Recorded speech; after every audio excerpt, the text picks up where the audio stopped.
ここから花を咲かせてるんですけど、仕上がりがね、茶色っぽくなりやすいんですよ。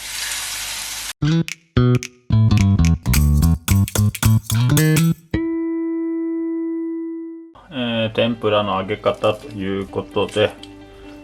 これね、これは車エビ。じゃあキスですね。キス使って、天ぷらの揚げ方紹介していこうかと思いますと。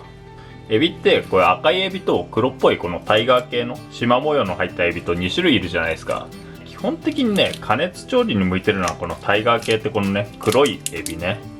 これは理由があって、赤いエビっていうのは結構深海系のエビが多いんですけど、深海系のエビってね、結構身の水分量が多いんですよ。で、火を通すと結構ね、身がね、スカスカになるというか、ボソボソになるというか、あまり食感が良くないんで、なんでね、天ぷらだとかこういうね、加熱調理にはこういう黒っぽいね、タイガー系のこの縞模様の入ったね、エビが向いているかと思いますと。で、このね、赤いエビと黒いエビの差って何なのかっていうと、このね、黒っぽいエビってね、浅瀬にいるんですよ。比較的水深の浅いところにいて、で、赤いエビっていうのは、比較的水深の深いところにいると。尻尾ね、ここ1関節残してから剥いてあげて、で、最後、この尻尾にね、どうしても水が残ってて、揚げた時跳ねるんで、最後、尻尾の先をね、こう落としてあげると、油跳ねが少なくて、綺麗に揚がりますよと。エビって繊維が強くて、これね、そのまま揚げると、この、くるっと丸まっちゃうんですよね。丸まっちゃうんで、丸まらないようにどうするかっていうと、ここでね、繊維をある程度断ち切ってあげて、でそこから揚げてあげると。で最後指でね、こう全体を押して繊維を伸ばしておいてあげると、揚げた時に丸まらないで、天ぷらね揚げることできますよと。これね、ノスとか言うんですけど、これもね、包丁が浅いと、どうしてもエビがね丸まってしまうんで、その辺の加減はね、何回もやって覚えてくださいと。なんか押してるとブチっていうね、繊維が切れる感覚があると思うんで、そうなれば、丸まらずに天ぷら揚げることできますよと。こっち、エビの頭なんですけど、頭はね、ここね、この角持ってこう殻をね引っ張ってあげると、このね一番外側の殻が外れますんで、ここにエビの口があるんですよ。裏返したここがエビの口ですんで、口を落として、であとね、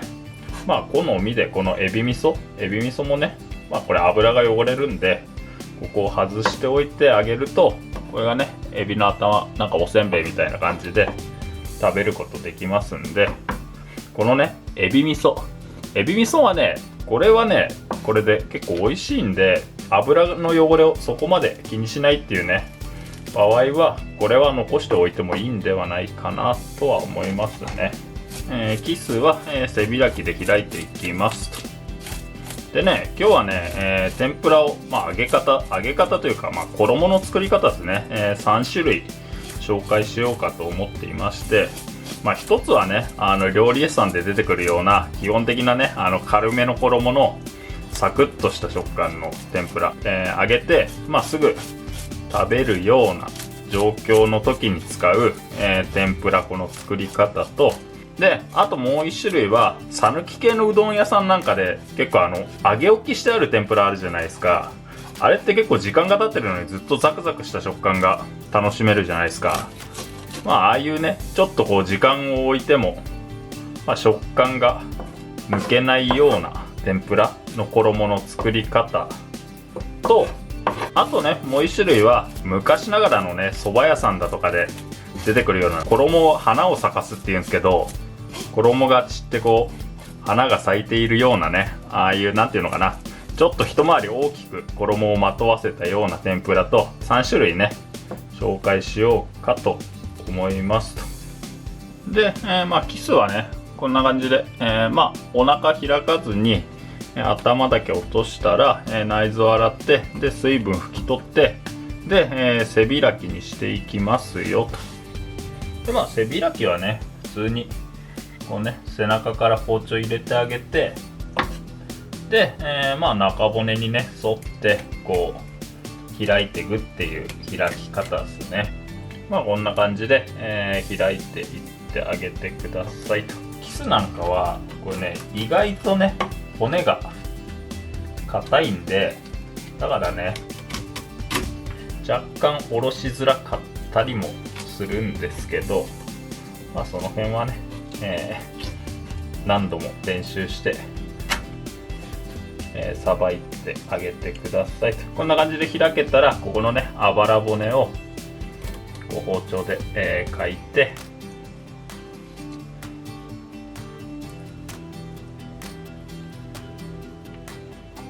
まあで、天ぷらにするんで、まあ抜かなくてもいいっちゃいいんですけど、結構ねキスの骨って硬いんで、まあもしね手間でなければここのね骨抜いてから揚げた方がまあ美味しく食べられますよと。天ぷらねするとき背開きにするんですけど、まあなんで背開きにするのかっていうと、これね背開きにした方がね、こう腹開きにするとここの薄いところがこっちの外側に来ちゃうじゃないですか。そうすると揚げた時にねこう熱で身が反り返ってなんかねちょっといびつな形になるんで、まあ背開きにするとこっち側のね身が厚いんで、このね皮が縮んでもこうそこまで形が崩れずに揚げることができるんで、まあ、なんでね、加熱調理の際は背開きにした方が、出来上がりのね見栄えが綺麗に見えますよと。はい、そしたら、天ぷら揚げていくんですけど、これねまあエビなんかはあんまりやんないんですけど、キスなんかの場合はこうやってねペーパーかなんかにくるんで、ある程度ね身の水分をこう抜いておいてあげた方が、仕上がりがね綺麗に上がりますよと。これまあなんで水分抜くのかっていうと、揚げ終わった後に天ぷらって時間が経つとこのね身に残った水分がどんどん衣に出てって、衣がねしなしなになっちゃうんですよ。軽くペーパーで包んでねこの身の水分抜いてあげた方が、綺麗に上がりやすいですね。そしたら天ぷら揚げていこうかと思いますと。で、まあここからね、衣を作っていくんですけど、まあ一番最初ね作るのは本当基本的な、料理屋さんで出てくるような天ぷらの衣を紹介しますね。まずね、卵、1個で、まあ水がね大体なんですけど、まあ 200cc ぐらい。これねまあ使ってるね粉だとか卵の大きさによって多少ねまあ前後はするんで、もうこの辺はねある程度感覚仕事になってしまうのかなとはですけど、でまあ卵をねしっかり水によく溶いておいて、でここに粉入れていきますと。で、粉は、使う粉はね小麦粉、薄力粉ね。強力粉っていうのはグルテンが強いんで粘りが出過ぎちゃうんで、なんで必ずね天ぷら揚げるときは薄力粉使ってくださいと。量ね、この容量はだいたいね粉 100g に対して、卵1個水 200g っていうのが基準になりますかね。あとねまあ例えば揚げるネタによってね多少ねこう衣厚くしたり薄くしたりっていうのはあるんですけど、まあ基本はそのぐらいの量でいいんではないかと。でまあこの粉入れた時にあんまりね混ぜすぎない方が、カラッとねした天ぷらになりますよと。でねまあよりねサクサク感出したかったら、まあこれね今回片栗粉なんですけど、まあくず粉だとか片栗粉だとかちょっと入れてあげるとサクッとした食感の天ぷらに上がりますよと。まあこれがね、天ぷら粉の基本って形ですね。まあ人によってはこれねしっかりここでねダマができないように混ぜる人もいるんですけど、僕なんかはここでざっくり混ぜて、まあ、薄いところと濃いところができるような状態で、天ぷら揚げちゃいますね。そしたら、天ぷら揚げていくんですけど、まあ天ぷらをねカラッと揚げるねまあポイントの一つはグルテンね。この小麦って粘りが出るじゃないですか、水加えると。でこの粘りが出ちゃうと、まあ、こうね揚げた時にこう衣の水分がしっかり抜けきらずに、こうなんていうのかな、もちゃっとした食感の天ぷらになってしまいますよと。でなんでまあこのねグルテンをなるべく出さないようにこのね泥を作りましょうっていうのが、カラッと天ぷらを揚げるねコツの一つではありますね。なんでね、グルテンってね、温度が高い方ができやすいんで、だから人によってはね、このね、卵液冷やしておいたりだとか、小麦粉自体を冷やしておいたりだとかね、あとはまあこう揚げる時にね、この泥の器を氷水につけておいて揚げたりなんかする人もいたりはしますけど、まあその辺はね、家でやる時にどこまでこだわるのかっていうところではあるかなと。で、カラッと揚げるね、ポイントのもう一つはこれね、油をしっかり多めに使うっていうことね。これなんで多めに使うとカラッと揚がるのかっていうと、どうしてもね、このね、少ない油でね、天ぷら揚げようとすると、食材入れた時に油の温度がね、安定しないで一旦下がったりだとかね、あとまあ火力強めるとね、すぐに上がったりだとかっていう結構温度変化が起きちゃうんですよ。で、この温度が下がるっていうのが一番の問題で、温度が下がると、まあこれもね、理由は一緒で、この衣のね、水分がしっかり抜けきらずに、綺麗に揚がりませんよと。単純にこの油の量を多くしてあげれば、材料入れた時に、温度が下がりにくいんで、まあね、カラッと揚がりますよと。こうだからまあ泥ね、ちょっと軽く混ぜて、こう落として、この鍋底につくかどうかで、こうふわっと上がってくるぐらいの温度がだいたい180度ぐらいですかね。で、まあこれね、小麦粉ね、薄力粉用意してあげて、まずは食材の表面にね、打ち粉って言って、この薄力粉つけてあげて、で、そこからね、こう泥にくぐらせて、揚げていきますと。で、まあこうやってね、あとは油に落として揚がるのを待つだけって感じですね。でね、まあ泥に通す時のポイントとしては、僕はね、ざっくり混ぜて薄いところと濃いところができるようにするってさっき言ったんですけど、泥の薄いところに最初食材を通して、で濃い方から揚げてきて、油に落とすっていうイメージで揚げてますかね。油に落としたら、なるべくね、こう食材をいじらないようにして、でこのね、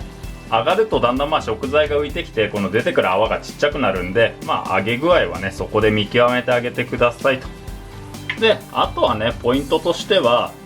このね、鍋に対してね、食材を入れすぎないっていうのもポイントの一つで、まあこれはね、さっき話した温度が急激に下がるっていう話とも重なるんですけど、やっぱりね、どうしてもね、食材入れすぎると、温度がね、急激に、油の温度が急激に下がって、どうしてもね、こうもちゃっとしやすいんで、まあそこはね、気を使ってあげた方が、綺麗に揚がるかなと。で、まあキスなんかはね、揚げると新鮮だとね、どうしてもこう皮が丸まるんで、多少ね、箸でね入れた瞬間にこう形をね固定してあげると、ある程度この縮みはね抑えられるんじゃないかなと思いますね。エビなんかね、こうやってね、気泡がだいぶ例えばこのキスと比べてだいぶ気泡がちっちゃいじゃないですか。こうなったら、揚がったサインなので、そしたら油から揚げてください。箸で触ってみてね、こう表面がサクッとするぐらいがいい揚げ具合なんではないかと。でね、衣もね、ちょっと分かりづらいですけど、このうっすらとね、この身のね、エビのこの赤い色が透けるぐらいのね薄さが食べて美味しい天ぷらではないかなと思いますね。で、キスみたいにね、こうやってね、浮いてきて表面のね衣がねこう油から出ちゃうようなやつは、一旦ひっくり返してあげて、全体のね衣の水分を抜いてあげますよと。で、揚げてる最中にね、こういうね、このどうしてもこう天ぷらから離れちゃった衣たちが揚げ玉みたいなのがね浮いてくるじゃないですか。こういうのは、すくってあげた方が、油の汚れが抑えられますよと。これね、揚げ玉としても美味しいんで、取っといてね、そばとかにのせてもいいんではないかとは思いますね。これはね、もう本当にどこまでこだわるかなんですけど、人によってはこれ天ぷらこれそろそろ揚がるじゃないですか。で、揚がる直前に火を強くしてあげて、ちょっとだけね油の温度を上げてあげるなんて人もいますね。なんで油の温度をね最後上げてあげるのかっていうと、油って温度が高い方がサラサラするじゃないですか。最後揚げた時の油切れがね良くなるなんてね、そういう話もあるんで、だからね、この辺も本当どこまでこだわるかっていう感じではあるんですけど、しっかり油切ってあげたら、天ぷらね、完成ですよと。まあ天紙かなんかね敷いてあげて、あとはね天つゆでもいいですし、塩とねすだちだとかね添えてあげればいいんじゃないかなと。一番基本の天ぷらという形ですね。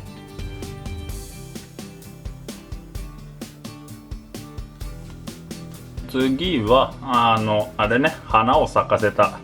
ちょっと一回りね大きく見せたような天ぷらの揚げ方ね紹介しようと思います。まあこれね揚げ方は、さっきねやったね基本の揚げ方と一緒ですね。なんでまあ泥もねさっき作った泥と一緒でいいかと思います。でまあ揚げる前にね必ずねこう温度確認してあげて、でねまあこれでねちょっと温度が高いかなっていう感じですんで、まあ温度高いなって思ったら、火ね弱めるか火止めるかしてあげて、多少ね温度が落ち着くまで待ってから揚げてくださいと。でまあ最初のね揚げ方はまあさっきの揚げ方と一緒で、まあ、薄いところから通して、濃いところから、こう持ち上げてあげると。で、揚げていきます。でまあこっからねこのまま揚げると普通に上がっちゃうんで、こっから花を咲かせてるんですけど、まあ、花のね咲かせ方はこうね箸で衣をすくってあげて、この天ぷらにねつけていってあげるっていうイメージですかね。こんな感じでね全体にこう衣の上から衣をつけてあげるっていうイメージで揚げていくと、花が咲いた天ぷらができますよ。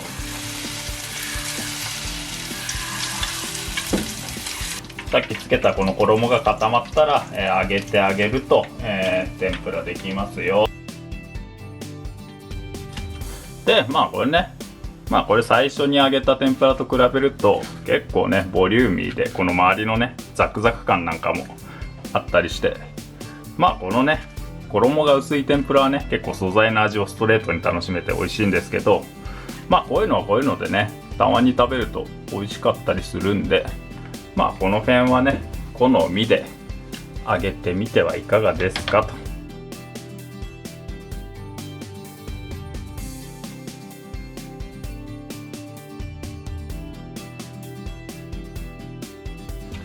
で、最後紹介するのは揚げ置きしておいてもねザクザクっとした食感が、ずっと長持ちする天ぷらの、揚げ方ね。であれはねもうそもそもね衣の作り方が違って、基本のね割合はそこまで変わらないんですけど、このねなんで卵液に、薄力粉溶いてっていうところまでは一緒なんですけど、あれは、この泥にねこれね油が混ざってるんですよ。なんで油混ぜると時間が経ってもへたらない天ぷらになるのかっていうと、これね油入れるとこの小麦がねグルテンを形成しなくなるんですよね。だからクッキーとかを想像すれば分かりやすいんですけど、でクッキーって小麦粉にねバター混ぜてこねるじゃないですか。そうすると油がねこのグルテンの形成を阻害するんで、なんでね、クッキーとかザクザクっていう食感が出せるんですけど、理屈はそれと一緒で、このね天ぷらの泥に、油を多少混ぜてあげる。そうすると、グルテンが形成されなくて、クッキーみたいなねザクザクっとした食感の天ぷらに仕上がるっていうことですね。で揚げ方は、今まで揚げたね天ぷらと一緒っすね。でこの入れる油の量は、多くすればよりザクザクになるし、少なくすればいつもの天ぷらに近くなるしっていう感じなんで、これはね何度もやって自分で加減してくださいっていう形ですかね。あとは、打ち粉して、衣通して、あとは揚げるだけと。でねこれね衣にね油入れてね揚げるとなんかね仕上がりがね茶色っぽくなりやすいんですよね、天ぷらの仕上がりが。なんでちょっと理屈が分かんないんでそこを説明できなくて申し訳ないんですけど、なんかねどういう理屈なのかご存知の方がいたら教えてほしいなと思いますね。こんな感じでね全体のね泡が小さくなってきて、この揚げる音がねだんだんカラカラっていうのがね乾いた音がしてきたら、上がりですよで、最後ね、油ね、こうしっかり切ってあげれば、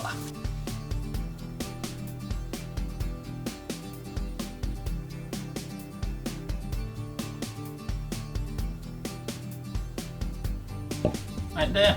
今日ね、天ぷら3種類揚げたんですけど、天ぷらをね、カラッと揚げるコツは、まずね、小麦にグルテンを出さないことと。そのためにね、小麦だとか卵水をね、冷やしておいてから揚げたりしてるお店もありますよと。あとポイントの2つ目は、多めの油で揚げてあげるってことね。なんで多めの油で揚げるとカラッと揚がるのかっていうと、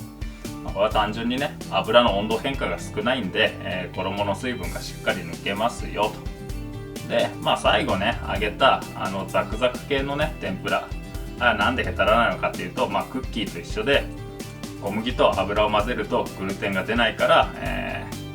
時間が経ってもへたりませんよと。ただ、このね、最後揚げたね、ザクザク系のね、天ぷらのデメリットっていうのは、